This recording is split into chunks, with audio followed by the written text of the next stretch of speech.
Friends welcome back to my channel FLP Bangla it's mean finance learning path Bangla. আজকের video তোমরা thumbnail দেখেই বুঝতে পেরেছো যে আজকের ভিডিওতে আমরা কী বিষয়টি আলোচনা করতে চলেছি। আজকের ভিডিওতে মূলত আমরা যে বিষয়টি আলোচনা করব সেটি হলো যে ফরেক্স ট্রেড ভার্সেস ইন্ডিয়ান ট্রেড, অর্থাৎ আমরা ইন্ডিয়ান স্টকসে ট্রেড করছি, আমরা ইন্ডিয়ান ইন্ডেক্সে ট্রেড করছি ভার্সেস ফরেক্স ট্রেড করছি। এই দুটোর মধ্যে পার্থক্য কী এবং অ্যাজ এ বিগিনার আমাদের কোনটি করা প্রয়োজন এবং কোনটি করলে পারে আমরা মার্কেটে সার্ভাইভ করতে পারবো। তো দেখো, এখানে ট্রেডিং বলতে হলে আমাদের ভালোভাবে বুঝতে হবে অপশান ট্রেডিং তো বিগিনারদের ক্ষেত্রে একদমই করা যাবে না। আমি বলেছি অপশান ট্রেডিংয়ের কী কী ক্রাইটেরিয়া আছে সেগুলো ফুলফিল করে তারপরেই আপনারা অপশান ট্রেডিং করতে পারবেন। সেগুলো বিগত আমি পিছনে ভিডিওতে আপলোড দেওয়া আছে, সেগুলো দেখে নিতে পারেন। তো আজকে আমাদের মেন বিষয় যেটি হলো যে forex trading versus Indian stocks বা ইন্ডেক্স ট্রেডিং।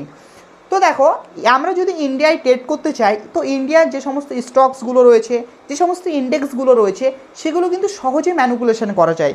কিন্তু অপরদিকে আমরা যদি ফরেক্স ট্রেডিং করতে চাই, আমাদের ফরেক্স যে মার্কেটটি রয়েছে সেই মার্কেট কিন্তু সহজে ম্যানিপুলেশন করা সম্ভব নয়।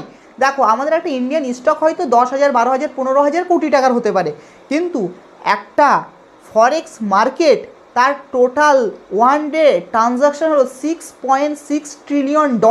তো এটা তোমরা কল্পনা করতে পারছো যে $6.6 ট্রিলিয়ন সেটা কোনো দেশ বা সেটা কোনো অপারেটর বা সেটা কারোর মাধ্যমেই ম্যানিপুলেশন করা সম্ভব না। তাহলে এখানে আমাদের একটা সবথেকে বড় পয়েন্ট উঠে আসছে যে আমাদের ইন্ডিয়ান স্টকস কিন্তু সহজে ম্যানিপুলেশন করা যায়, কিন্তু ফরেক্স সহজে ম্যানিপুলেশন করা যাবে না। তো যেখানে যত ম্যানিপুলেশন হবে সেখানে রিটেলাররা তত ফাঁসবে, অর্থাৎ রিটেলার ট্রেডারদের তত লস হবে। কিন্তু অপরদিকে আমাদের ফরেক্সের ক্ষেত্রে সহজে যেহেতু ম্যানিপুলেশন করা যাবে না, তো সেখানে আমরা নিঃসন্দেহে শান্তভাবে পিওর প্রাইস অ্যাকশন বেসে ট্রেড করতে পারি, কোনো সমস্যা হবে না। তো এখানে একটা পয়েন্ট ফরেক্সের দিকে চলে গেল। তো দ্বিতীয় যেটা হচ্ছে যে মার্কেট ক্যাপ। দেখো, ফরেক্স মার্কেট ক্যাপ প্রচুর বড়, সেখানে তুমি বিভিন্ন সেক্টর রয়েছে, বিভিন্ন কারেন্সি পেয়ার রয়েছে, এমনকি ফরেক্সের যে নিউজ ট্রেড সেটা সপ্তাহে প্রায় 2 থেকে 3টে নিউজ পেয়ে যাবে, এবং এক একটা নিউজে আপনার যে পয়েন্ট প্রায় 1000 থেকে 3000 পয়েন্ট পর্যন্ত এক এক দিনে ক্যাপচার করতে পারবেন। এই নিউজ ট্রেডটা কিন্তু ফরেক্সে বেশি হয়ে থাকে, অর্থাৎ নিউজ ট্রেড যেমন রিস্কি তেমন কিন্তু প্রফিটেবল। কিন্তু নিউজ ট্রেড করবার জন্য একটা বিশেষ স্ট্র্যাটেজি আছে, সেই স্ট্র্যাটেজি আমার কাছে আছে। আপকামিং ভিডিওতেগুলো আমি সব কিছু আলোচনা করব, তো আমাদের চ্যানেলটা এখনই সাবস্ক্রাইব করে নাও।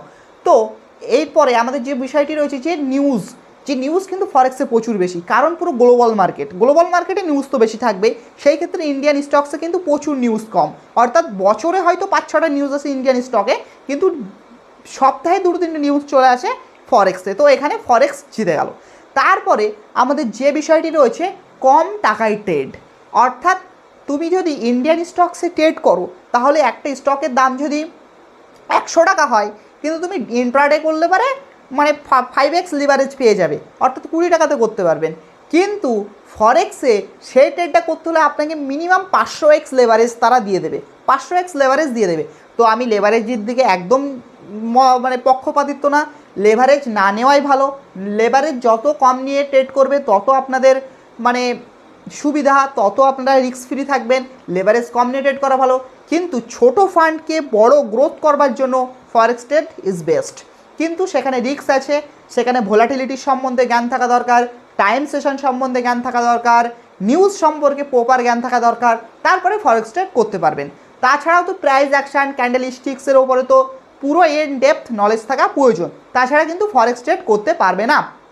এবার ফরেক্স ট্রেডের আর একটা যেটা সবথেকে গুরুত্বপূর্ণ যেটা হলো যে আমাদের ইন্ডিয়ান কিন্তু একটা সেশনেই একটা সেশনেই ট্রেড হয়ে থাকে, যে সকাল 9টা 15 থেকে দুপুর 3টে 30 পর্যন্ত। কিন্তু ইন্ডিয়া ফরেক্সের ক্ষেত্রে 4টে সেশনে ট্রেড হয়ে থাকে, রাত 2:30 থেকে পুরো পরের দিন 1টা 30 পর্যন্ত, অর্থাৎ রাত 2:30 থেকে রাত 1টা 30 পর্যন্ত ট্রেড হয়ে থাকে। অর্থাৎ যারা বিজনেসম্যান, যারা স্যালারাইড পারসন, যারা জব করে বিভিন্ন সেক্টরে, তারা এই 9টা 15 থেকে 3টে 20 ভিতরে যে সময় দিতে পারে না, তারা কিন্তু অনায়াসে সন্ধ্যাবেলা, রাত্রে 9টা, সকালবেলা যখন ইচ্ছা তখন ট্রেড করতে পারে। এটা হচ্ছে আর একটা ফরেক্স ট্রেডের আর একটা গুরুত্বপূর্ণ বেনিফিট, অর্থাৎ টাইম। এটা কিন্তু 24/7 ট্রেড হয়েতে 24 ঘন্টা ট্রেড হয়, এটা তো কোনো সমস্যা নেই। তো কিন্তু 24 ঘন্টা ট্রেড হলেও 24 ঘন্টা কিন্তু ট্রেডের অপরচুনিটি আসবে না। অপরচুনিটি কখন আসবে, সেই সমস্ত বিষয়, ট্রেডিং কোন সেশনে সবথেকে ভলাটিলিটি বেশি থাকে, এই সমস্ত টার্মসগুলো জানতে এবং শিখতে আমাদের চ্যানেলটি অবশ্যই সাবস্ক্রাইব করুন, আমাদের পাশে থাকুন। তার পরবর্তী যে বিষয়টি হলো যে ফরেক্স মার্কেট ক্যাপ যেহেতু অনেক বড় ইন্ডিয়ান স্টকসের থেকে, তো সেখানে আমাদের ম্যানিপুলেশন অনেকটা কম। তার ক্ষেত্রে আমাদের রিটেলার ট্রেডারগুলো ফাঁসে না।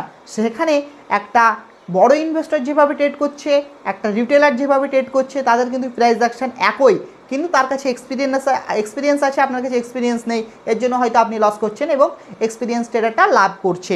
কিন্তু আপনার এখানে কোনো ম্যানিপুলেশন হবে না, সেদিক থেকে 100% গ্যারান্টি। কারণ $6.6 ট্রিলিয়ন একটা মার্কেটকে ম্যানিপুলেট করতে হলে পরে কোনো কান্ট্রির ক্ষমতা নেই, তো আপনার একটা সাধারণত রিটেলার।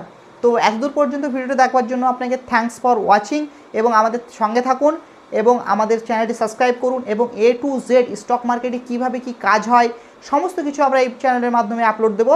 তো এতদূর পর্যন্ত দেখবার জন্য আপনাকে অসংখ্য ধন্যবাদ।